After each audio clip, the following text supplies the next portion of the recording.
Welcome to StreetGangs.com SGTV. I caught up with LAPD Chief William Bratton a little over a year after he took over and asked him some questions about the reduction in crime and gang-related crime that the city had been experiencing after 2003. He also expressed the need to expand LAPD's 9,300 officer force to be between 15 and 18,000 officers to be comparable to New York City's 35,000 or 40,000 officer force. Take a listen. I want to congratulate you on the 12% reduction in crime that you mentioned a moment ago. And I myself was a little skeptical that we would see a crime drop in 2003. And I wanted to ask, what do you attribute that 12% decline in homicides to? Actually, the good news, the decline was actually 23%.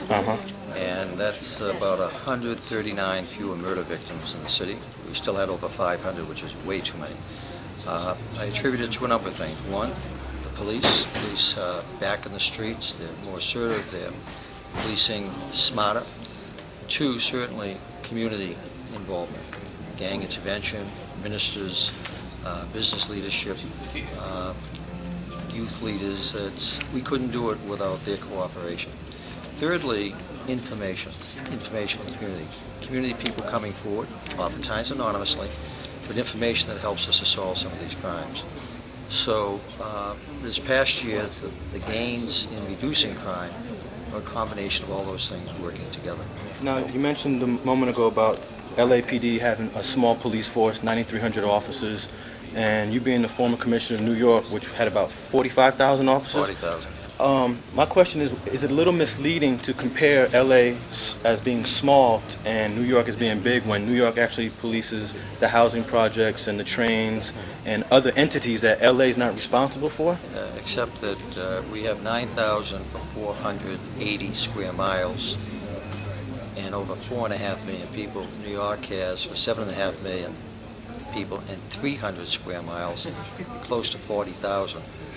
Not even taking into account the huge size of Los Angeles, we'd need to have 15 to 18,000 police officers to have the equivalent of what New York has. Okay, and I remember last year also when you first, well actually a little over a year, there was a lot of talk about LAPD and the Sheriff's Department really didn't work good together in the past decade.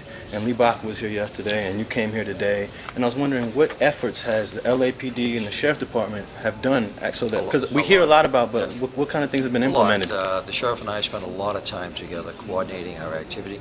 On the gang front, we're doing a lot more sharing of intelligence and information. Similarly, on the anti-terrorism front, we have a lot of joint command centers and task forces. Now, Sheriff Barker and I are both close personal friends and both admirers of each other professionally. And while we're both very proud of our respective organizations, that we understand that because we are still both so small, the best way to work is in partnership, and we've been doing a lot more of that. Okay, and I just got a couple more questions. You mentioned national attention, bringing more focus on the LA problem. In the past, at least under Daryl Gates, it seemed like the more attention that he brought to LA, it was more negative. What kind of balance are you going to strike by actually bringing more attention to LA, but without bringing the negativity with that? What's very different is that the attention we want to bring is that we do have a major problem. But the way we're working to solve the problem is just not the police. There is not a police solution to this problem.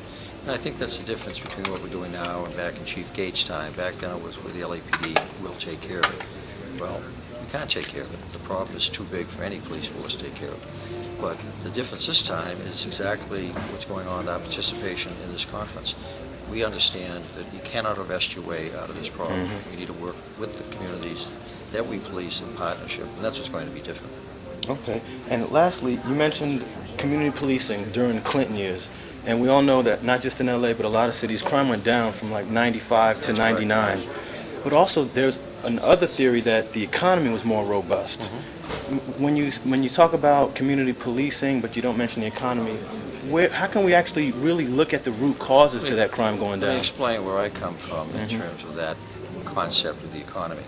I believe if you make a community safer, that businesses will invest in that community. In case of a city like Los Angeles, tourists will come, that creates jobs. But if it's unsafe, it's a global economy. Businesses can locate anywhere in the world. Tourists can go anywhere they want in the world. So until we make it safe, you're going to have a hard time creating jobs. You're going to have a hard time improving the economy. I think we had it backwards. We always thought that the cause of crime was the economy, racism, poverty. Those are phenomenal influences. The cause of crime is people committing crime. And the role of the police is to prevent them from committing that crime. And if we do a better job at preventing it, then we make the community safer, businesses invest, tourists come, tax dollars are raised, more money for schools, hospitals, and more jobs. Rockin' it, yes, he is rockin' it. Tito's rockin' it, yes, he is rockin' it. Mike said rockin' it, yes, he is rockin' it. Hey, sir, rockin' it, yes, he is